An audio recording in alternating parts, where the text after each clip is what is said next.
എല്ലാവർക്കും നമസ്കാരം. Mystic path വ്ലോഗ്സിലേക്ക് എല്ലാവർക്കും സ്വാഗതം. ഇന്ന് നമ്മൾ എത്തിയിരിക്കുന്നത് മൈസൂരിലെ ഏറ്റവും പ്രശസ്തമായ സ്ഥലങ്ങളിലൊന്നായ സെയിൻറ്റ് ഫിലോമിനാസ് ചർച്ചിലാണ്.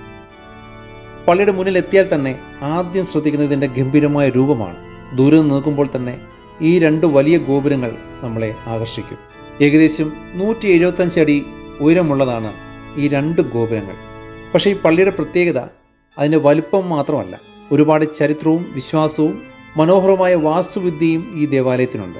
നമ്മളിന്ന് കാണുന്ന ഈ പള്ളിയുടെ നിർമ്മാണത്തിന് തുടക്കം കുറിച്ചത് 1933 അന്നത്തെ മൈസൂർ മഹാരാജാവായിരുന്ന കൃഷ്ണരാജ വാടിയാർ നാലാമൻ്റെ കാലത്താണ് പുതിയ ദേവാലയത്തിൻ്റെ നിർമ്മാണം ആരംഭിച്ചത്. പിന്നീട് 1941 നിർമ്മാണം പൂർത്തിയാക്കുകയും ചെയ്തു. ഈ പള്ളി നിയോ ഗോതിക് വാസ്തുവിദ്യ ശൈലിയിലാണ് നിർമ്മിച്ചിരിക്കുന്നത്.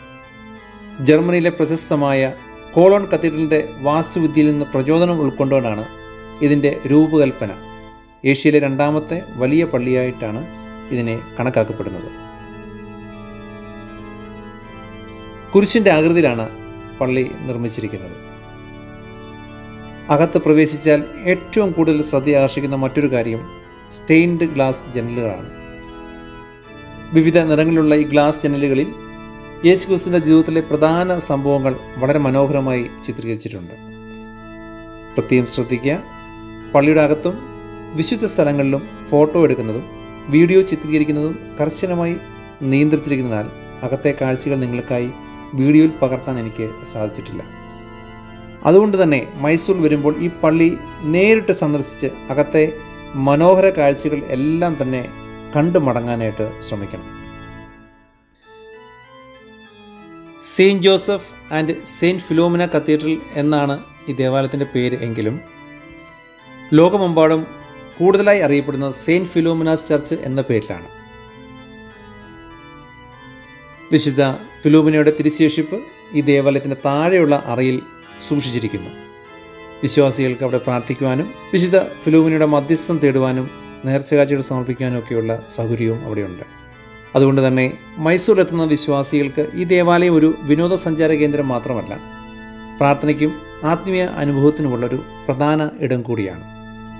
മൈസൂർ നഗരത്തിലെ അശോക റോഡിലാണ് ഈ ദേവാലയം സ്ഥിതി ചെയ്യുന്നത്. മൈസൂർ കൊട്ടാരത്തിൽ നിന്നും ഏകദേശം 2 കിലോമീറ്ററും നഗരത്തിലെ പ്രധാന ഭാഗങ്ങളിൽ നിന്ന് എളുപ്പത്തിൽ എത്തിച്ചേരാവുന്ന ദൂരത്തിലുമാണ് ഈ പള്ളി സ്ഥിതി ചെയ്യുന്നത്. പള്ളിയിൽ വിവിധ സമയങ്ങളിൽ വിശുദ്ധ കുർബാന നടക്കുന്നുണ്ട്. നിങ്ങൾ സന്ദർശിക്കാൻ പോകുന്ന ദിവസത്തെ കുർബാനയുടെ സമയവും പ്രവേശന സമയവും ഔദ്യോഗിക വിവരങ്ങളിൽ നിന്ന് മുൻകൂട്ടി പരിശോധിക്കുന്നതാണ് നല്ലത്. ചരിത്രം ഇഷ്ടപ്പെടുന്നവർക്കും വാസ്തുവിദ്യ ഇഷ്ടപ്പെടുന്നവർക്കും വിശ്വാസികൾക്കും ഒരുപോലെ ഇഷ്ടപ്പെടുന്ന ഒരു സ്ഥലമാണ് മൈസൂരിലെ സെയിൻറ്റ് ഫിലോമിനാസ് ചർച്ച്. മൈസൂരിലെത്തുമ്പോൾ തീർച്ചയായും കണ്ടിരിക്കേണ്ട സ്ഥലങ്ങളുടെ ലിസ്റ്റിൽ ഈ ദേവാലയവും നിങ്ങൾക്ക് ഉൾപ്പെടുത്താം. ഇന്നത്തെ നമ്മുടെ ഈ ചെറിയ യാത്ര നിങ്ങൾക്ക് ഇഷ്ടമായെങ്കിൽ വീഡിയോ ലൈക്ക് ചെയ്യാനും ഷെയർ ചെയ്യാനും മറക്കരുത്. ഇത്തരം യാത്രകളും ചരിത്ര പ്രാധാന്യമുള്ള സ്ഥലങ്ങളും പരിചയപ്പെടാൻ നമ്മുടെ മിസ്റ്റിക് പാത്ത് വ്ലോഗ്സ് എന്ന ഈ ചാനൽ സബ്സ്ക്രൈബ് ചെയ്യാനും മറക്കരുത്. അടുത്തൊരു യാത്രയിൽ വീണ്ടും കാണാം. God bless you. Thank you.